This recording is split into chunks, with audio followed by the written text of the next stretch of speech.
Shavua Tov à toutes et à tous, avec l'aide de Dieu et votre permission. On va continuer. En fait, la semaine dernière, on a étudié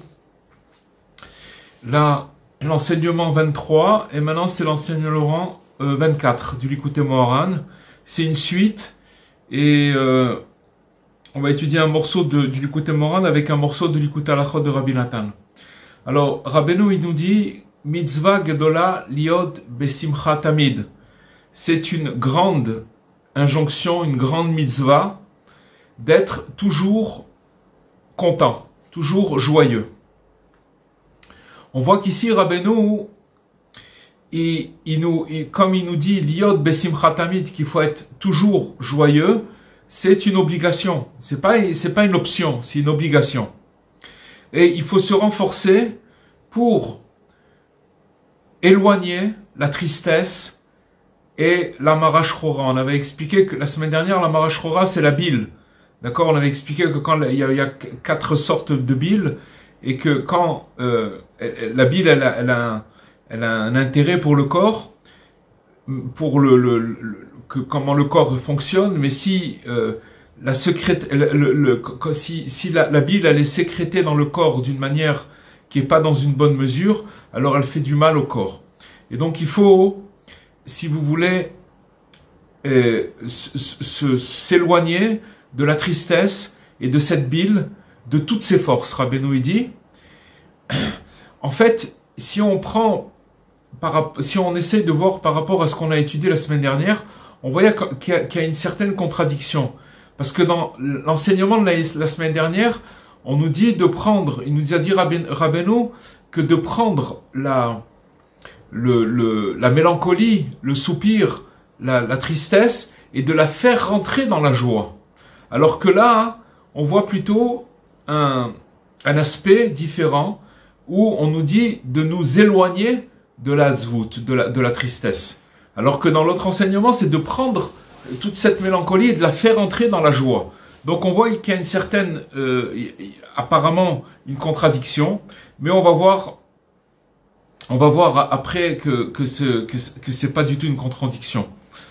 Et il nous dit Rabbeinu que toutes les maladies qui viennent sur l'homme, donc on parle des maladies physiques, d'où elles viennent ces maladies? Elles viennent du fait que la joie, elle a été détériorée. Quand une personne, elle a une joie qui est pas bonne, ça veut dire que sa joie, c'est-à-dire qu'il est triste en fait. C'est ça qui s'appelle une joie détériorée.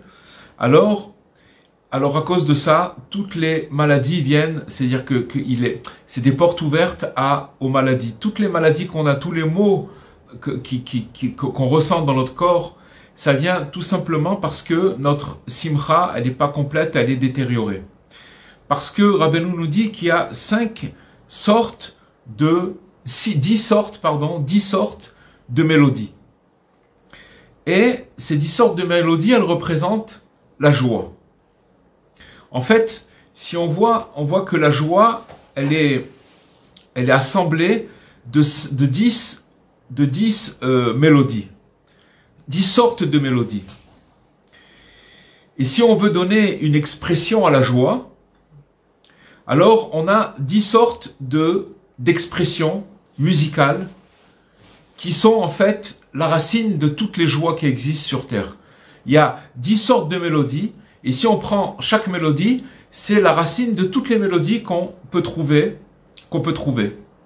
Donc on voit qu'il y a 10 sortes de mélodies, et chaque racine, alors dans chaque, si vous prenez par exemple, on a dit qu'il y en a 10 sortes de mélodies, c'est ça la racine de toute la joie, et si maintenant vous prenez une mélodie, de ça, il est engendré des milliers et des milliers de mélodies, d'accord, qui sont branchées sur cette racine-là. Donc les 10 sortes de mélodies, elles sont aussi en correspondance aux 10 séphirotes. Les séphirotes, c'est en fait les 10 niveaux de l'émanation, comment Dieu il s'est révélé sur terre de l'infini pour pouvoir créer le fini. Donc il y a 10 sortes de séphirotes, et en fait c'est les étapes du déroulement de la création. D'accord? C'est l'essence, si vous voulez, même de Dieu, qui est descendu sur terre et qui s'est réalisé dans notre création. Comme c'est quelque chose d'infini, donc si vous voulez, c'est obligé d'être défini par des traits, pas de traits de caractère, mais par exemple, il y a la sagesse, il y a l'intelligence, il y a la couronne qui s'appelle le Keter, il y en a 10 comme ça, d'accord? Donc, on explique ici que, en fait, les 10 sortes de mélodies qui représentent la joie, elles sont en correspondance avec les 10 sortes de séphirotes que Dieu, il a créé avec ces séphirotes, tout son monde, d'accord? Tout le monde qu'il a créé. Et ces 10 sortes de mélodies, elles viennent dans le corps, dans notre corps, et elles se matérialisent par 10 sortes. Qu'est-ce qui s'est passé là? Oh là là, ça s'est déconnecté.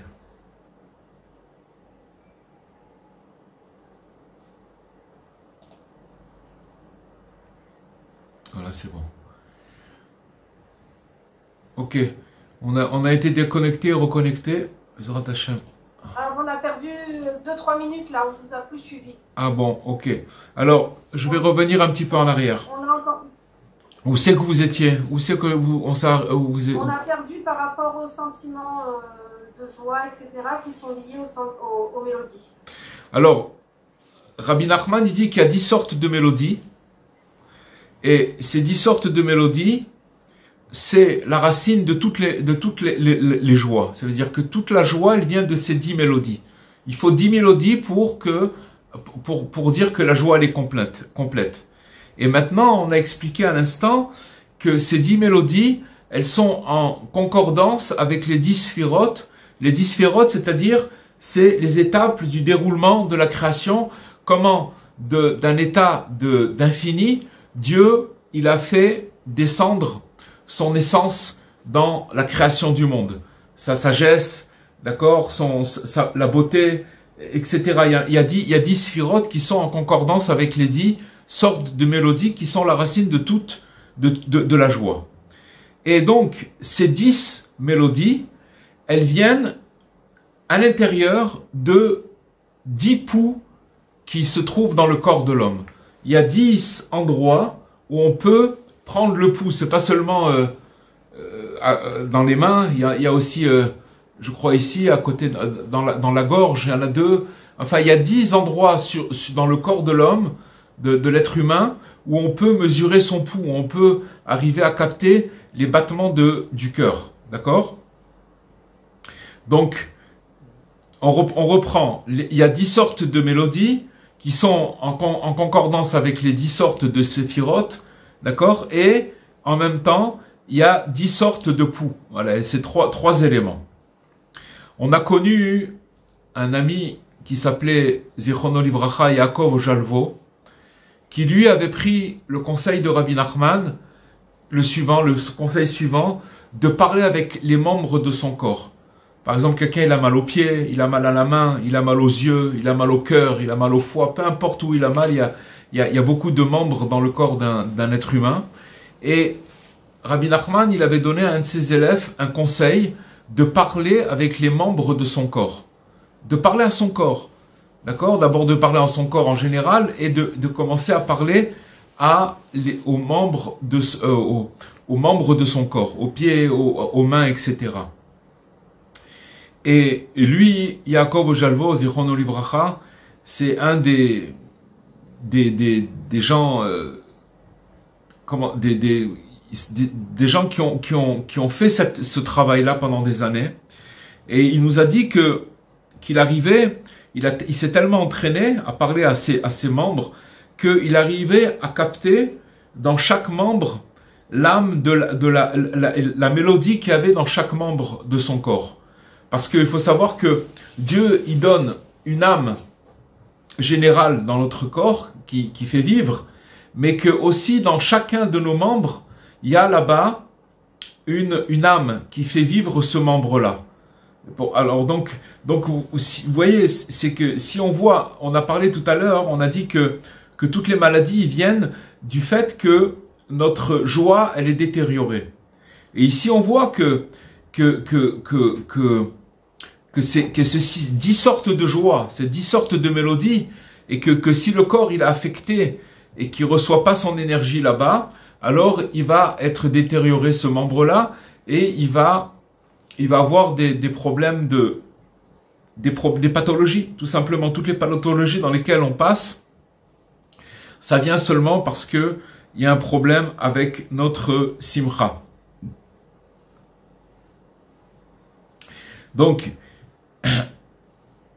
on voit ici qu'il y a une mélodie aussi dans les membres de notre corps, qui a ces 10 sortes de mélodies. Et chaque être humain, il est constitué de 10 séphirotes. Les 10 séphirotes, on a expliqué que c'est l'émanation de Dieu sur terre. C'est-à-dire que chacun, il est composé de ces 10 séphirotes, sinon il ne pourrait pas exister. Il a tous ses attributs en lui. Ils sont pas en mesure, ils sont pas dans la mesure, mais ils existent, ils sont là chez chacun. Chacun, il a ces 10 sortes de séphirotes. Et donc, comme l'homme, il a été créé à l'image de Dieu, c'est en fait le modèle, d'accord? Le modèle originel, c'est à l'image de Dieu. Et donc, Hachem, il a créé l'homme à l'image de Dieu, c'est-à-dire que Dieu, il a noyé dans son univers que chaque chose, elle est composée de 10 séphirotes. Sinon, la chose, elle pourrait pas exister. Toute l'énergie, c'est-à-dire que de l'endroit de l'infini à ce monde-là, c'est un monde fini, d'accord? Alors, il est obligé qu'il y ait une énergie, 10 énergies qui fassent vivre la chose. Sinon, la chose, elle pourrait pas exister. Donc, ce schéma des 10 séphirotes, on le retrouve chez l'homme, on le retrouve même dans les objets, dans toutes les choses. Ils sont là pour pouvoir faire vivre pour donner l'énergie et la vie dans chaque chose. Et donc, si vous voulez, c'est la fonction, ces 10 séphirotes, c'est une fonction qui amène les forces, et de là se balance toute l'essence de la stature de l'homme, c'est-à-dire qui est assemblée de 10 points. On a parlé tout à l'heure des 10 points, des poux, que par ce pouls-là, on peut sentir le battement du cœur. Il y a 10 endroits spécifiques dans le corps de l'homme. Et donc, chaque point qui se trouve dans le corps de l'homme, ces 10 points-là, dans chaque point, il y a une musique, il y a une mélodie. D'accord? Il y a une mélodie dans chacun des 10 points qu'il y a dans notre corps. Maintenant, si maintenant, il y a une détérioration dans un point qui se trouve dans le corps de l'homme, il y a une détérioration, alors la personne, elle est malade. Elle commence à être malade. Par exemple, on va donner un exemple, et c'est parce qu'il manque avec ce qui se passe chacun dans sa vie. Une personne, elle vit un événement douloureux. Et naturellement, la personne, quand elle vit un événement douloureux, où c'est qu'elle va se réfugier elle a tendance à se laisser porter dans la tristesse. Cette tristesse-là, elle va toucher un des 10 points qui se trouvent dans le corps de l'homme, parce qu'il faut savoir que les 10 poux qu'il y a dans le corps de l'homme, c'est aussi une espèce de pompe qui envoie le sang dans tout le corps, d'accord? Dans le corps. Par exemple, il y a le cœur qui est une pompe qui envoie le sang dans le corps, mais les 10 poux où on peut mesurer les battements du cœur, qui sont les 10 poux qui sont dans le corps, ils envoient aussi là-bas, il y a du sang qui circule dans tout le corps grâce à ces 10 poux. Et donc, quand il y a un des 10 poux qui est atteint, à cause d'un mauvais fonctionnement, c'est que la personne, elle est triste, alors automatiquement, elle va atteindre des recoins dans son corps qui vont être atteints, et donc elle va souffrir de pathologie. D'accord? Donc, Rabbeinu, il nous dit ici que toutes les maladies, elles viennent d'une détérioration de la joie. Alors de ça, on doit comprendre que si c'est comme ça, alors que ça veut dire? Ça veut dire que toutes les guérisons, elles viennent de la simcha, elles viennent de la joie. Si quand une personne elle est triste à cause de ça, c'est la détérioration de la joie, elle amène une détérioration dans le corps et des pathologies. Alors le contraire aussi, c'est-à-dire que quand une personne elle va être joyeuse, elle va amener la guérison dans son esprit et dans son corps, bien entendu. C'est pour ça que l'essentiel, la règle, c'est qu'il faut se renforcer très très fort de toutes ses forces pour être joyeux tout le temps. Et là, on voit que Rabbeinu, il dit que c'est une obligation par rapport à nous-mêmes. Ça veut dire qu'on a une obligation pour nous-mêmes, par rapport à nous-mêmes. Si vous prenez chaque personne individuellement, du matin au soir, il se passe des choses. D'accord? Il y a des périodes où c'est plus dur, où c'est plus facile, mais ça n'existe pas. Une personne, elle souffre, elle a des souffrances. Et maintenant, donc, Rabbeinu, il nous donne cet angle de joie comme quelque chose d'une obligation. C'est-à-dire que on a une obligation sur nous-mêmes d'être joyeux, d'être joyeux. Parce que la nature de l'homme, c'est d'attirer sur lui de la bile, de la tristesse, à cause des événements qui se trouvent dans le temps. Le temps, ça veut dire le temps, c'est-à-dire que, voilà, une personne, elle peut être bien le matin et l'après-midi, ça peut tourner au vinaigre et le soir, c'est complètement noir. Et le temps, il fait que les états d'âme d'une personne changent sans arrêt. Et à cause de ces changements, entre parenthèses, tous ces changements, ils sont, comment dirais-je, en rapport avec les astres, d'accord? Donc les astres, ils ont une influence sur la personne, et donc il va y avoir des états d'âme qui vont changer, et qui peuvent changer en montagne russe de très haut à très très bas. Et à cause de ça, alors c'est pour ça qu'il faut être joyeux, et de faire tout ce qu'on peut pour être joyeux, parce que justement la nature de l'homme, elle a tendance à être attirée par cette tristesse-là. Parce que la situation, la nature, elle entraîne l'homme d'être triste. Quand je dis l'homme, la femme, l'être humain. Et donc, il faut se renforcer d'aller contre la nature. Vous voyez ce qui nous révèle Rabbi Nachman, quelque chose d'extraordinaire. C'est-à-dire que l'homme, l'être humain, de son état, de sa nature, s'il reste naturel, d'accord, alors il va être attiré vers la tristesse. C'est comme ça. Pourquoi? Parce que il est composé d'éléments, de terre, il est composé de 4 éléments, du feu, de l'eau, de l'air, de la terre, et la terre, c'est d'ailleurs quand une personne quand elle quitte ce monde, elle retourne à la terre, parce que elle vient de la terre, elle retourne à la terre. Et la terre, c'est l'inertie, c'est le côté triste, le côté mélancolique. Donc de nature, une personne, elle a cette chose-là. Et donc, c'est pour ça qu'il doit faire un travail de se renforcer, d'aller contre cette nature. Et donc, quand il va aller contre cette nature, qui fait en tout cas son possible pour se renforcer, d'aller contre cette nature, il accomplit une mitzvah, il accomplit une bonne action. Vous comprenez? Il accomplit une bonne action. Et le principal, c'est d'essayer. S'il a le mérite, alors, et qu'il arrive à un résultat où il est joyeux, alors tant mieux. Et si il n'arrive pas, plus ou moins, il arrive un petit peu ou pas du tout, mais le principal, au moins, c'est d'accomplir cette mitzvah. C'est pour ça que Rabbi Nachman, il dit mitzvah gdola liot besimcha tamid. Mitzvah, c'est pas quelque chose, je vais attendre qu'un événement me rende heureux, parce qu'on va pouvoir attendre longtemps. Ou alors que, quand il va passer, mais il passe cet événement. Il passe, on est content, on est heureux, mais ça aussi, ça passe.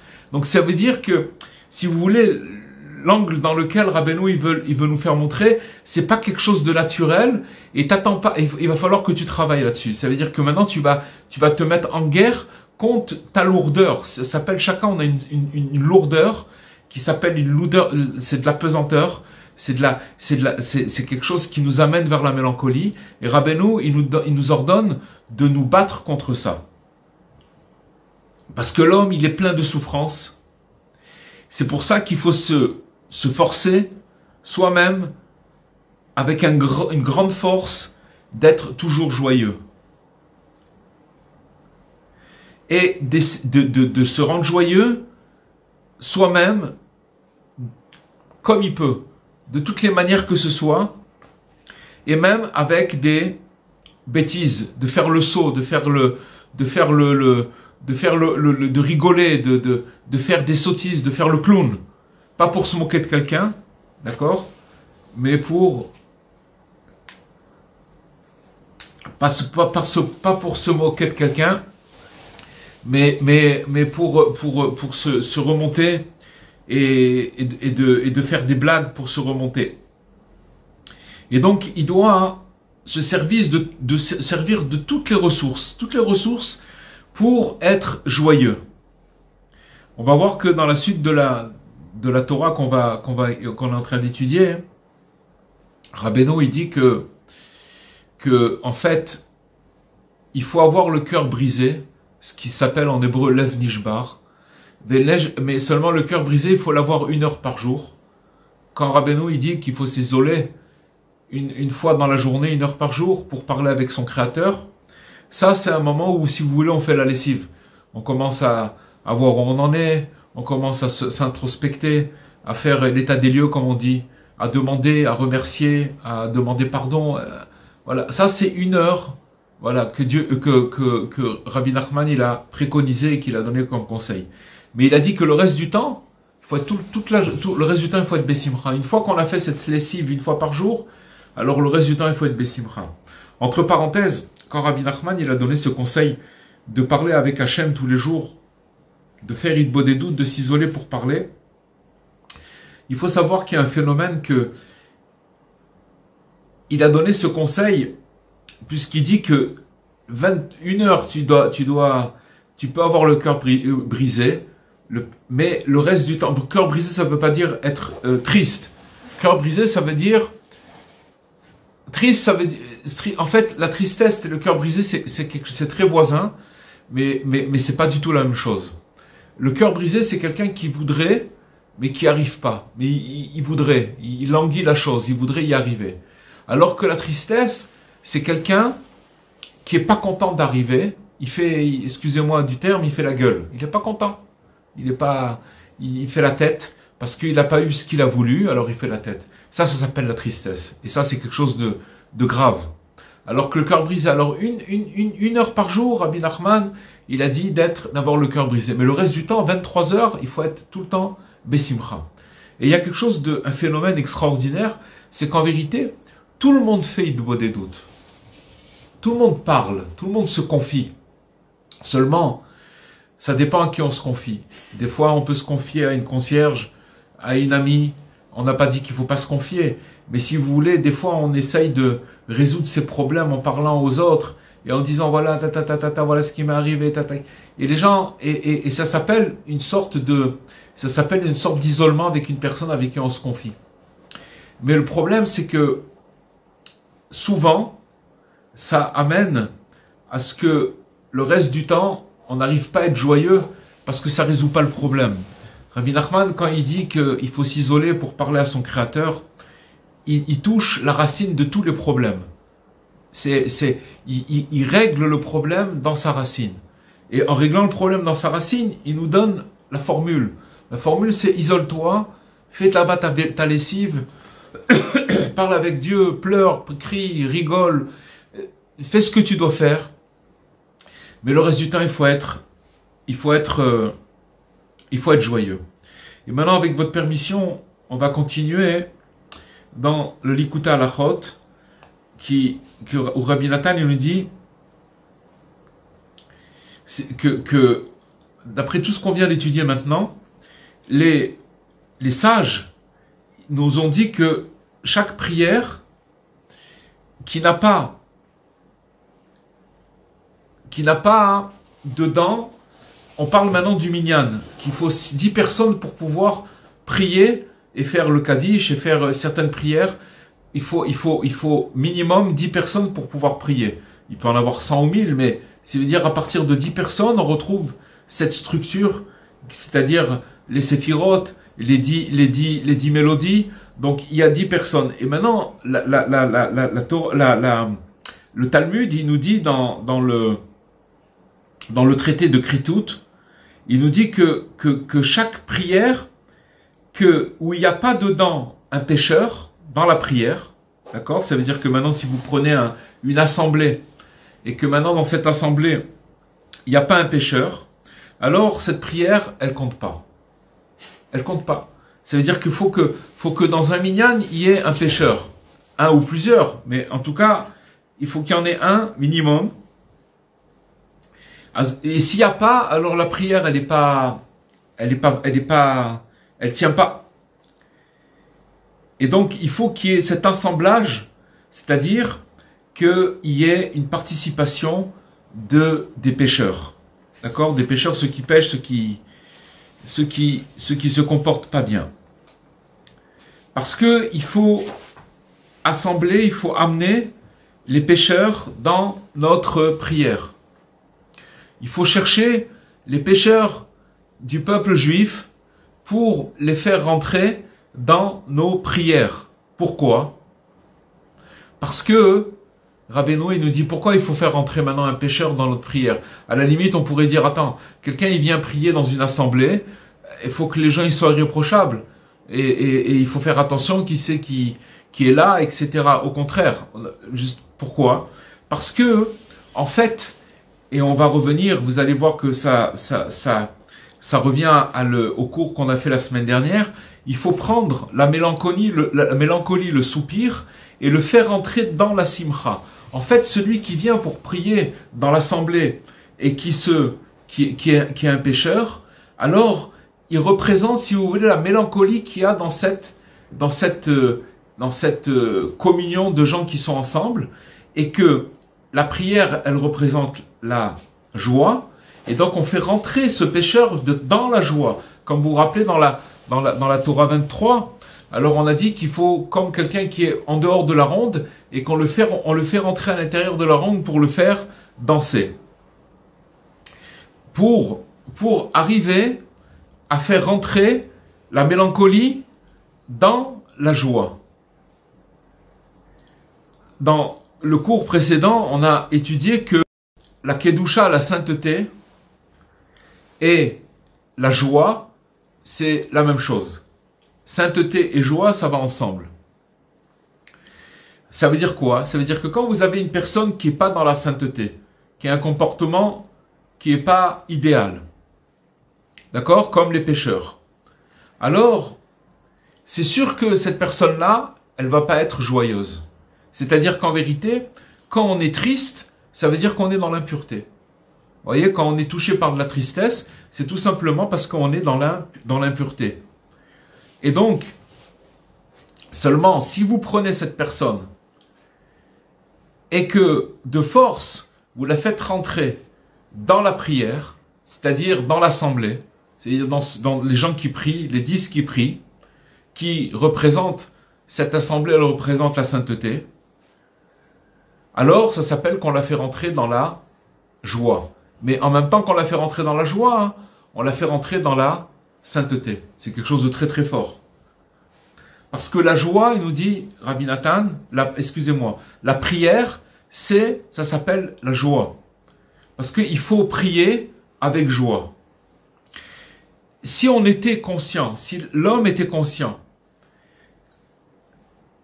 de ce qui se passe quand il s'adresse à Dieu, qui est le roi des rois, que le roi des rois, il nous donne de la force et de l'énergie chaque seconde, d'accord?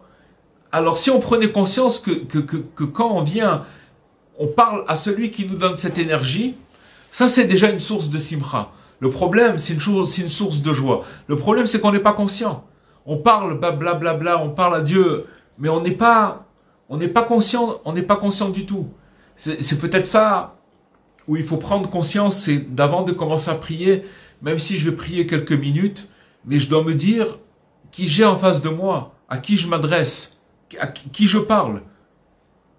Si on arrive à apprécier le privilège que de chaque instant de parler avec Dieu, alors on est déjà joyeux. Imaginez-vous une personne qui va recevoir un rendez-vous chez l'adjoint au maire. On ne parle même pas du maire, on ne parle pas d'un ministre, on parle de l'adjoint au maire. C'est déjà une personne honorable. Alors la personne elle est joyeuse.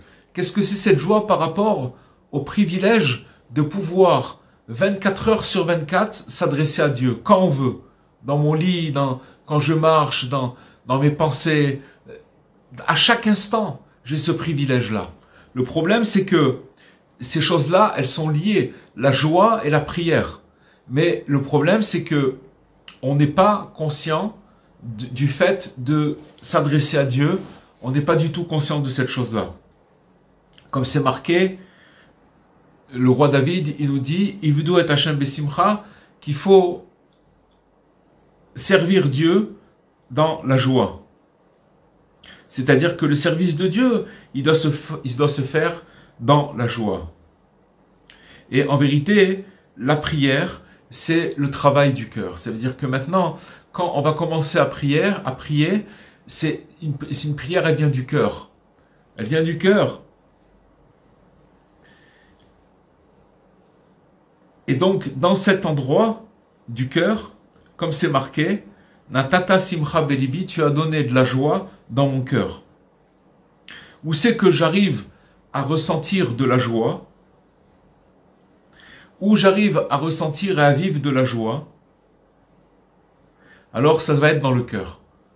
D'accord? La joie, elle se ressent dans le cœur. C'est pour ça que quand quelqu'un il est triste, alors il a mal au cœur. D'accord? Il est triste. Parce que c'est là-bas que tous les sentiments se ressentent et c'est là-bas qu'on ressent la joie. Et le cœur, c'est là où on vit toutes les joies. C'est pour ça que les sages, ils ont dit qu'on ne se tient pas pour prier seulement dans la joie de la mitzvah, dans la joie du commandement. Ça veut dire que le fait déjà de se mettre, qu'on vient pour prier, c'est déjà une joie extraordinaire. Pourquoi? Parce qu'en fait, la prière, c'est une connexion avec Dieu et on se trouve uni avec Dieu seulement à la condition que la personne qui va prier, elle est consciente et qu'elle arrive à apprécier et qu'il est conscient de ce qu'il est en train de faire.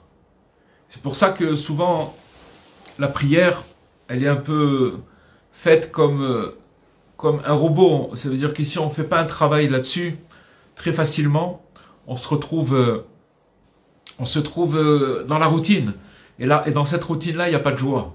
Normalement, une petite prière quelconque, n'importe quelle prière, si on pouvait la faire, une prière même de 30 secondes, si on pouvait la faire avec son cœur, on pourrait décoller complètement. On pourrait décoller parce que ce qu'on ressentirait, c'est la connexion avec Dieu. Et Dieu, c'est la joie. C'est la joie.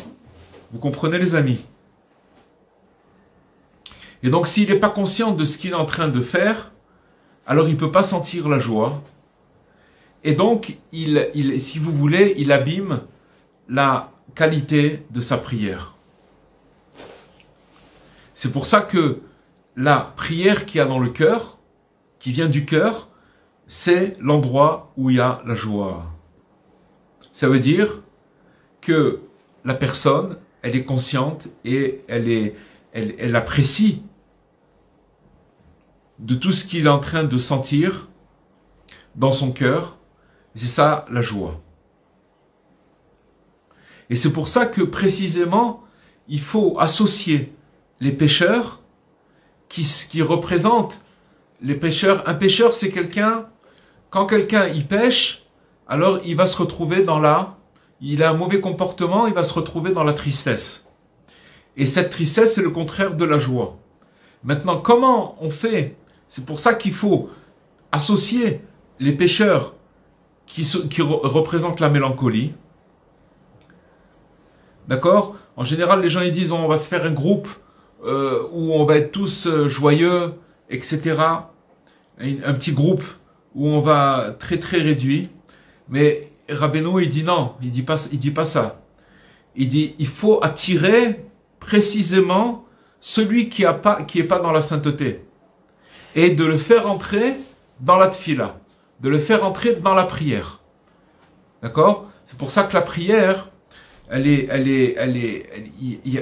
faut au minimum 10 hommes, d'accord? Et dans cette structure de 10 hommes, alors il y a des gens qui sont plus ou moins, d'accord? Mais justement, c'est eux qui font la prière. Pourquoi? Parce que en les faisant rentrer dans la prière, c'est-à-dire que je prends cette mélancolie et je les fais rentrer dans la prière, parce que quand il y a 10 hommes, c'est-à-dire que quand on fait rentrer cette mélancolie dans la prière, c'est ça la grandeur et c'est ça l'unicité de la prière. C'est ça la grandeur de la simcha. Pourquoi? Parce que j'ai réussi à faire rentrer, comme on a dit dans le cours de la semaine dernière, c'est-à-dire que je fais rentrer dans la ronde cette mélancolie et cette mélancolie et je les fais rentrer dans la joie. Quand une personne n'est pas dans la sainteté, comme on a dit, il ne peut pas être dans la joie. Puisqu'on a expliqué que la sainteté et la joie, c'est la même chose. Alors si il n'est pas dans la sainteté, il n'est pas joyeux. Il est dans la tristesse. Dans son cœur, qu'est-ce qu'il y a dans ce cœur de cette personne? Il y a de la tristesse. Mais si on arrive à avoir le mérite d'attirer quelqu'un comme ça, et de le faire participer dans la prière, alors qu'est-ce qu'il va amener? Il va amener son point à lui. Lui aussi, il a un point spécifique à lui. Et donc, quand une personne, en nous, on arrive à faire rentrer ce qu'on a appelé la semaine dernière le souci de la spiritualité. Quand une personne spirituellement, elle est soucieuse, je me suis pas bien comporté, j'ai fait ci, j'ai fait ça. Donc ça veut dire c'est le souci du spirituel, que la personne elle se fait du souci pour ça. Et qu'on arrive à prendre ce souci-là et de le faire entrer dans la simcha, dans la joie, comme il nous explique Rabbi Nathan, alors il va rendre la simcha, elle va être complète. Avant ça, même si vous aviez des gens qui étaient complètement des justes, d'accord? Leur prière, elle n'est pas valable que quand il y a une personne qui était triste, qui était loin de la sainteté, qui va rentrer dans cette assemblée et que sa présence, elle va amener une joie extraordinaire et très grande et qu'avant ça, c'était pas de la joie. Ou c'était pas le truc. Il amène de la joie, il la rajoute sur la joie. Il rajoute la joie, elle est plus grande. C'est pour ça que le principal de la prière, ça se fait en assemblée avec 10 personnes. Parce que quand il y a 10 personnes qui se rassemblent pour prier ensemble, elles éveillent les 10 mélodies qui sont la joie. On a parlé des 10 mélodies au tout début, et c'est ça. Et donc ça se fait avec 10 personnes. Et donc quand une personne, elle participe dans un minyan, c'est-à-dire qu'elle va prier dans une assemblée, alors elle vient amener aussi sa musicalité. Chacun, il a chaque personne, il a sa mélodie spécifique. Et c'est pas la même que son ami, parce qu'il a une autre âme. Donc maintenant, il vient s'assembler avec une assemblée où maintenant, il vient amener sa musique, il vient amener sa mélodie. Bien que chacun aussi, chacun de nous, on a en nous les 10 mélodies. Puisque notre corps et notre neshama, elle est faite à l'image de Dieu. Donc dedans, il y a ces 10 mélodies en nous. Donc ça veut dire qu'en vérité, chaque personne, chaque être humain, il est construit avec ces 10 points qui sont les 10 sphirotes qu'on a parlé tout à l'heure, mais seulement il y a un point qui est spécifique à la personne. Et d'après ce point qui va jaillir chez la personne, alors il va commencer à amener sa musicalité, sa mélodie. Et donc, elle est très spécifique. Et donc, si maintenant, vous avez encore 9 personnes, 9 plus 1, ça fait 10, et 10, 20, 40, peu importe, mais déjà 10, alors chacun, on va avoir une symphonie. Parce que chacun, il va amener dans cette assemblée sa musique. D'accord? Sa musique, c'est-à-dire sa vision des choses, comment il voit les choses, comment il interprète les choses, comment il perçoit les choses. Tout ça, c'est des couleurs de l'âme que quand il va venir dans cette assemblée, il va commencer à se fondre et amener sa musique à lui. Seulement, chacun, il a un point positif, il a un point particulier que l'autre n'a pas. Alors, si vous voulez, chacun il se trouve enrichi par le fait de se rassembler ensemble et de prier ensemble. Si vous voulez, comme on a dit que tout à l'heure que la prière, c'était la joie. Donc maintenant, il se met avec des gens qui viennent pour prier. Chacun, il va amener sa mélodie. Et cette mélodie-là, elle va amener une symphonie. Ça va devenir un groupe de gens qui chantent ensemble. Et dans ce cas-là, si vous voulez, quand ils vont sortir, chacun, il va recevoir de l'autre, sans le savoir. Il va recevoir un petit peu de la musicalité de l'autre et il va se retrouver riche d'énergie et surtout de joie. C'est-à-dire pourquoi? Parce que on a réussi à faire rentrer dans cette assemblée justement les pécheurs. Les pécheurs, ils sont venus, ils se sont mis dans l'assemblée. C'est pour ça que quand une personne, elle va prier et que même si elle a un comportement qui est pas bon, alors elle va être recyclée complètement. Pourquoi? Parce que, si vous voulez, le fait qu'elle se comporte pas bien, donc elle est triste, il y a de la tristesse dans son cœur. Mais maintenant, comme elle va être avalée, en quelque sorte, par toute cette assemblée, et donc toute sa mélancolie, elle va se retrouver dans la joie de la prière. Et c'est pour ça que toutes les guérisons se trouvent dans la joie. Et que la prière, c'est une guérison de tout. Pourquoi? Parce qu'à partir du moment où je vais me retrouver en prière, ça veut dire que j'ai pris conscience que je suis en train de parler à mon Créateur et que s'il n'y a que lui qui peut m'aider et que lui, il a les clés de tout ce qu'on a besoin. Et à partir du moment où je prends conscience de ça et que je vais commencer à prier, je vais être dans une extase. Je vais être vraiment joyeux. Qui est-ce qui a le privilège, imaginez-vous, de prier 24 heures sur 24, il peut s'adresser à son Créateur. Que lui, il a tout.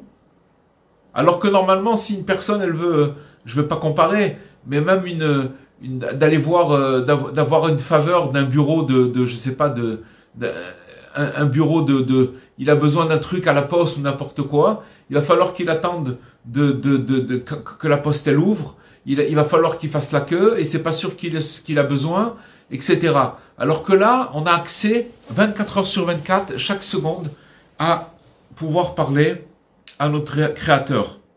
Et donc, on vient de voir que la prière, c'est ça la joie. La vraie joie, c'est la prière, et que toutes les guérisons, ils sont grâce à la joie. Quand une personne, elle demande à Hachem de le guérir, même si la personne n'est pas exaucée par sa prière, le simple fait qu'il est en train de prier, c'est déjà une guérison. Même si maintenant sa prière, elle ne va pas accéder, il ne va pas pouvoir pour l'instant à recevoir une réponse pour ce qu'il demande. Mais le fait qu'il a demandé, qu'il a prié, ça même, ça s'appelle une guérison. Ça, c'est extraordinaire. Et donc, il y a encore beaucoup à dire, mais je voudrais dire quelque chose, je vais sauter un petit peu, et je voudrais dire que dans le temple, il y avait les encens. Les encens, c'était des herbes, c'était toutes sortes de senteurs qui étaient bonnes, et qu'on mettait ensemble, et qui s'appelait Kétoret. D'accord?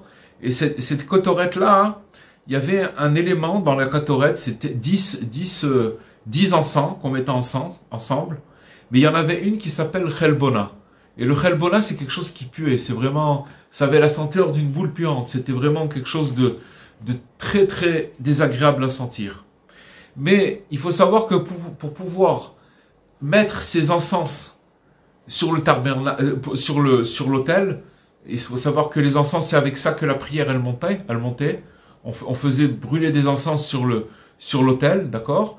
Il faut savoir que s'il n'y avait pas cette mauvaise odeur dans ces 10 éléments qui sentaient bon, l'encens il marchait pas, il était caduc. Donc il fallait cette mauvaise odeur. Et qu'est-ce qu'elle faisait, cette mauvaise odeur? Elle obligeait aux bonnes odeurs de réagir et de faire sentir une meilleure odeur encore qu'ils avaient à la base. Si par exemple, vous prenez 10 personnes qui sont irréprochables, d'accord? Ils sont irréprochables dans leur comportement, etc. Ils se mettent ensemble, des trucs, mais il n'y a rien de nouveau dans ça. Parce que chacun, c'est 10 personnes qui sont chacun dans leur truc, c'est très beau, c'est magnifique, mais là où ça commence à être vrai, c'est quand vous allez prendre un 11e élément qui sent mauvais et qui va rentrer, et donc les 10 éléments, ils vont être obligés de réagir à mettre encore plus de bonne odeur. Et dans ce cas-là, ils arrivent à insérer cette mauvaise odeur, et donc l'encens, il va pouvoir marcher. Il va pouvoir marcher. Donc c'est exactement ce qu'on a vu tout à l'heure, c'est-à-dire que ces encens-là, ils nous permettent d'élever la prière. Mais on ne peut pas l'élever seulement avec cette mauvaise odeur-là, qui représente ceux qui pêchent. D'accord? C'est pour ça qu'il faut rapprocher justement les pécheurs dans la sainteté. Et c'est pour ça que c'est marqué que l'encens, il était expiatoire. L'encens, il avait la force d'expier tous les péchés. Parce que l'encens, il était fait avec le chelbana, qui était quelque chose qui sentait très très mauvais, et qui fait allusion au fait de ramener et de rapprocher les pécheurs, les éloigner. Et c'est grâce à ça, c'est marqué dans la Torah, que l'encens, il est une expiation pour la shonara, pour la mauvaise langue, quand on colporte des choses et qu'on parle sur son prochain. En vérité, ce qu'on vient de dire là, c'est des secrets qui sont très très profonds, très très grands. Seulement, il y a ici une allusion. Comme dans cette recette d'encens, c'était fait d'une manière très précise, quand on prenait cet encens dans le temple, il y a un des éléments qui a une mauvaise odeur. C'est exactement aussi au niveau de nous, les humains. Quand on est en société, dans la société, ça veut dire qu'il y a 10 hommes qui se rassemblent pour prier, Ça s'appelle l'idéal. Mais seulement dans cette assemblée idéale, il y a quelqu'un qui est complètement dehors. Alors qu'est-ce qui va se passer? Les 9 qui vont être, ou les 10 qui vont être, par rapport à celui qui sent mauvais, alors ils vont diffuser plus de bonne odeur, ils vont avoir une réaction. Et on voit que, en fait, ça va faire une dynamique de groupe. Parce que quand il y a un élément étranger qui vient s'insérer, alors tous les éléments qui sont là, ils vont commencer à réagir. Et c'est exactement ce qui se passe à travers cet encens. C'est-à-dire que de ramener les gens qui sont éloignés.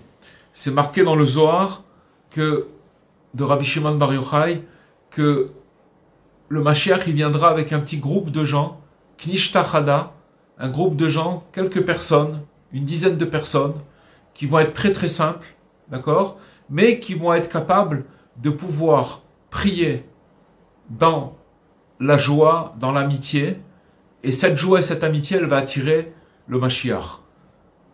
Parce que, d'après ce qu'on dit, il y en a beaucoup des assemblées, des gens qui prient, des minyanim et tout. Grâce à Dieu, il y a beaucoup de partout dans le monde, des gens qui se rassemblent pour pouvoir prier. Mais, Bezrat Hashem, quand il y aura cette osmose de 10 personnes qui seront là juste pour la joie et d'être ensemble, alors ils vont attirer la venue du Mashiach. Voilà les amis, ce qu'on aura pu dire pour ce soir. Vous m'entendez? Ouais. On vous entend très bien, Baruch Hashem. Voilà. Très très beaucoup, magnifique. Si vous avez des questions, alors et si vous en avez pas, c'est bien aussi. Tout va bien. Non, mais c'est un cours extraordinaire parce qu'on se connecte en même temps aux sphirotes et aux mélodies et on comprend qu'il y a tout en nous-mêmes et en même temps on peut rien sans les autres. Ça c'est une chose, c'est vrai, c'est ce qu'on a vu en fin de... Mais qu'aussi que ce qui est très important aussi, c'est que ces 10 mélodies et ces 10 poux qui animent qui sont la vie dans notre corps, ils peuvent être abîmés si la joie elle est défectueuse. C'est pour ça que, encore une fois, Rabbi Nachman, il dit mitzvah, c'est une obligation, c'est un commandement. Je te commande d'être, je te donne comme ordre d'être besimcha. C'est pas quelque chose de, c'est pas un luxe. Vous comprenez? C'est pas quelque chose c'est pas une option. C'est quelque chose d'obligatoire parce qu'à partir du moment où je vais prendre tous les points sur lesquels j'ai des raisons d'être mélancolique et que je les fais rentrer, en fait, ce qu'on a étudié ce soir, je les fais rentrer dans la tfila. La prière, on a expliqué que la prière, c'était ça, la joie. Alors, automatiquement, je vais commencer à guérir toutes mes pathologies. En vérité, on peut guérir, vous savez, tous les médicaments que la médecine, elle donne, elle guérit pas la racine des choses. C'est des calmants. Mais on sait très bien qu'il y a des médicaments qui peuvent arranger des pathologies et abîmer d'autres choses dans le corps. Donc ça s'appelle pas la guérison. La guérison, elle vient, toutes les guérisons, il nous dit Rabbeinu, ça vient de la joie. Quand une personne, elle est joyeuse et qu'elle va faire entrer toute sa mélancolie, toute son angoisse, elle va la faire entrer dans la joie. Et dans ce cas-là, ça sera vraiment une vraie joie. Et elle aura complètement recyclé cette chose-là. Elle se sera nettoyée complètement de cette tristesse. Bezrat Hashem. C'est un travail d'une vie, mais voilà ce qu'il nous dit Rabbeinu. Voilà les amis. Voilà. Bezrat Hashem, alors je vous souhaite... et si vous avez des noms pour prier chez Rabbeinu, envoyez-les chez Madame Fitoussi. Ou vous savez quoi, Madame Fitoussi, vous pouvez pas me mettre dans votre groupe de WhatsApp, comme ça, dès que je vois dans le groupe, je prends les noms qui sont dans le groupe. Non, c'est galère, les gens ils m'envoient en perso. Ok, d'accord, alors faites. C'est ça. D'accord. Non, ça fait rien, je fais pour vous inquiéter. Ok, pas de problème. Avec plaisir. Alors, Bezrat Hashem, qu'Hachem il vous bénisse et qu'on puisse continuer à se rassembler avec l'aide de Dieu. Et je vous souhaite une bracha, une hatzlacha, Shavua Tov et tout le bien chez vous. Au revoir. Amen. Au revoir. Amen.